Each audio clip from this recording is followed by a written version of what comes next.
ஓம் ஸ்ரீ குருப்யோ நமஹ. ஓம் கம் கணபதே நமஹ. ஓம் சாம் சௌம் சரவணபவாய நமஹ. எல்லோருக்கும் வணக்கங்க. நான் நவநீத குருக்கள் பேசுகிறேன். இந்த ஆடி மாதம் பிறந்தாலே அம்பாளுக்கு மிகுந்த சிரத்தையோடு பெண்கள்லாம் பூஜை பண்ண ஆரம்பிப்பாங்க. ஒவ்வொரு விரதமும் ஒவ்வொரு மகிழ்ச்சியும் ஒவ்வொரு சந்தோஷத்தையும் தரக்கூடியது. அப்படிப்பட்ட விரதங்களில் இந்த ஆடி மாதத்தில் வரலட்சுமி விரதம் மிகுந்த ஒரு பழமையானது என்று சொல்வதை விட மிகுந்த புனிதமானது, மிகுந்த சக்தியை தரக்கூடியது, புக்தியை தரக்கூடியது, மிகுந்த ஒரு வரத்தை தரக்கூடியது. தான் வரலட்சுமி, வரத்தை கொடுக்கக்கூடிய லட்சுமி என்று சொல்லலாம். அந்த லட்சுமி விரதம்ங்கிறது இந்த ஆடி மாத கடைசியில் 31 ஆடி 31 16/8/2024 வெள்ளிக்கிழமை என்று வருகிறது. இதனுடைய சிறப்புகளை முதல்ல பார்த்துட்டு போவோம். இது வரைக்கும் நம்ம சேனலுக்கு வரல, இப்போ தான் வரீங்கன்னா தயவுசெய்து சப்ஸ்கிரைப் பண்ணிக்கோங்க, பெல் பட்டனையும் அமுக்குங்க. உங்களுக்கு முக்கியமான நிகழ்ச்சி எல்லாமே சேரும், நான் போடுற பதிவு எல்லாம் சேரும். அதனால் இது அம்பாளுடைய அனுகிரகத்தை எல்லோரும் கிடைக்கணும்னு பிரார்த்தனை பண்ணிக்கிறேன். இப்போ முதல்ல அந்த வெள்ளிக்கிழமையுடைய சிறப்பை பார்ப்போம். பொதுவாக ஆடி வெள்ளிக்கிழமைனாலே ஒரு சிறப்பு தான். அதில் பார்த்தோம்னா காலையில் ஏகாதசியும் கொஞ்சம் நேரம் இருக்குது. வரலட்சுமி விரதம் அன்றைக்கி ஏன்னா பொதுவான காலையில் செய்வோம் பூஜை பண்ணுற போது அந்த ஏகாதசி இருக்கிறது ரொம்ப சிறப்பு. ஏன்னா பெருமாளுக்கு உகந்தது இல்லையா அந்த நாள். அந்த ஏகாதசியோட அம்பாள் மகாலட்சுமி அனுகிரகம் பண்ணுறது, பெருமாளோட சேர்த்து அனுகிரகம் பண்ணுற மாதிரி அதனுடைய சிறப்பு. அப்புறம் பார்த்தோம்னா மூல நட்சத்திரம் இருக்குது. அன்றைக்கு மூல நட்சத்திரம் கேதுவின் சாரம் பெற்ற நட்சத்திரம்.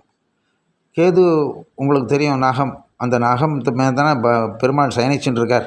அதனால் அந்த நட்சத்திரமும் மிகுந்த சிறப்புடையது தான். அமிர்த யோகம் அன்றைக்கு. அதனால் இவ்வளோ சிறப்பு வாய்ந்த அந்த நாள் அன்றைக்கி நம்ம வரலட்சுமி விரதத்தை கொண்டாடுறோம். அந்த வரலட்சுமி விரதம் எல்லாருக்கும் அந்த மகிமையெல்லாம் தெரிஞ்சிருக்கும், அந்த கதைகள் தெரிஞ்சிருக்கும், எப்படி கொண்டாடுறாங்க தெரிஞ்சிருக்கும். பொதுவாக பார்த்தோம்னா இந்த நாளில் என்ன விசேஷமாக இருக்கும் அப்படின்னு பார்த்தா, மூல நட்சத்திரத்தில் பிறந்த ஆஞ்சநேயரும் நமக்கு அருள் பாலிக்கிறார் என்று. அந்த தனுர் ராசிக்காரர்களுக்கு மிகுந்த சிறப்பு. அதாவது தனுர் ராசியில் பிறந்தவர்களெல்லாம், குறிப்பாக மூல நட்சத்திரத்தில் பிறந்தவர்களெல்லாம் வரலட்சுமி விரதத்தை பூஜை பண்ணுற போது தங்களுடைய ஜென்ம நட்சத்திரத்திலே பூஜை செய்கிற போது அந்த ஜென்ம நட்சத்திரமே மகிழும். அதனால் அந்த நட்சத்திரத்தில் நம்ம செய்யக்கூடிய பூஜைகள் மகாலட்சுமிக்கு மிகுந்த சந்தோஷத்தை கொடுக்கும். அந்த வெள்ளிக்கிழமையினுடைய நட்சத்திரங்கள் மாறும். அப்போ இந்த மூல நட்சத்திரம் மிகுந்த சிறப்புடையது.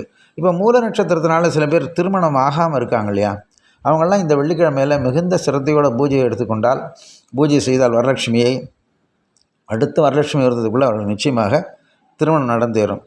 மூல நட்சத்திரத்துக்கு அதிபதியாக இருக்கக்கூடிய மகா கணபதி, அதாவது இந்த நட்சத்திரத்துக்கு அதிபதி கேதுக்கு அதிபதியாக இருக்கக்கூடிய ஒரு மகா கணபதி. அதனால் மகா கணபதியை பிரார்த்தனை பண்ணிக்கொண்டு, கேது பகவான் எப்படி பிரார்த்தனை பண்ணலாம், நீங்கள் என்ன ரங்கநாதர் படுத்துட்டு இருக்கும்போது சயனம் இருக்கு இல்லையா, அந்த நாகத்தை வேண்டினாலே போகும்.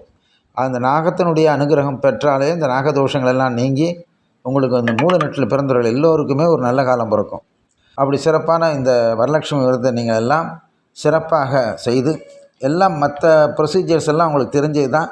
சரடு கட்டிக்கிறது, எல்லோரும் பெரியவங்க ஆசீர்வாதம் வாங்குறது, மகாலட்சுமி அழைக்கிறது வீட்டுக்கு, எல்லாமே தெரிஞ்சது தான். இப்போ நான் சொல்லக்கூடிய மந்திரத்தை கூடுதலாக சொல்லி நீங்கள் அம்பாளுடைய அனுகிரகத்தை பெற்றுக்கொள்ளலாம். ஓம் ஸ்ரீம் ஸ்ரீம் ஸ்ரீம் மகாலட்சுமியே நமஹா என்று சொல்லக்கூடிய இந்த மகா மந்திரத்தை 108 முறை சொல்லி அந்த அம்பாளுக்கு புஷ்பத்தை போட்டாலும் சரி, அட்சதையை போட்டாலும் சரி, என்ன வேணாலும் செய்யலாம். 108 முறை அம்பாள் இந்த மந்திரத்தை சொல்லி உங்கள் மனசில் என்ன நினைக்கிறீங்களோ அதை மகாலட்சுமி, நீங்கள் வீட்டில் படம் இருந்தாலும் சரி, வீட்டில் கலசம் வச்சு பூஜை பண்ணாலும் சரி, அதில் ஓம் ஸ்ரீம் ஸ்ரீம் ஸ்ரீம் மகாலட்சுமியே நமஹா, ஓம் ஸ்ரீம் ஸ்ரீம் ஸ்ரீம் மகாலட்சுமியே நமஹான்னு சொல்லி உங்களுக்கு என்ன உங்கள் கோரிக்கையை அப்படியே அந்த பூவோடு சேர்த்து வைங்க, அட்சதையோடு சேர்த்து வைங்க. நிச்சயமாக உங்கள் கோரிக்கை நிறைவேறும்.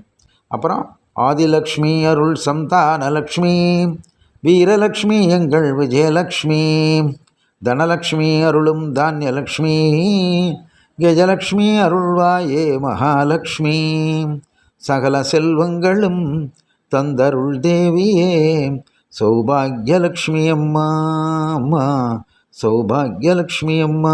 வரலட்சுமி தான் சௌபாகியலக்ஷ்மி. அதனால் சௌபாகியலட்சுமியை வேண்டிக்கிற போது அஷ்டலட்சுமி அனுகிரகமும் உங்களுக்கு கிடைக்கும். அதனால் 8 தீபங்கள் ஏற்றி வைங்க, மகாலட்சுமிக்கு ஏற்றி வைத்து மகாலட்சுமி பிரார்த்தனை பண்ணுங்க. நிச்சயமாக உங்கள் வீட்டில் சுப காரியங்கள் நிச்சயமாக நடக்கும். தடைப்பட்ட திருமணங்கள் எல்லாம் நடக்கும். உடல் ஆரோக்கியம் பெறும். குழந்தை பேர் வேண்டுகளுக்கு அடுத்த வருஷம் ஒரு குட்டி லட்சுமி பிறப்பாள்.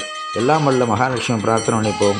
ஓம் ஸ்ரீ மகாலட்சுமி நமோ நமஹ. வாழ்க வளமுடன். மகாலட்சுமி அனுகிரகம் உங்கள் எல்லோருக்கும் கிடைக்கட்டும்.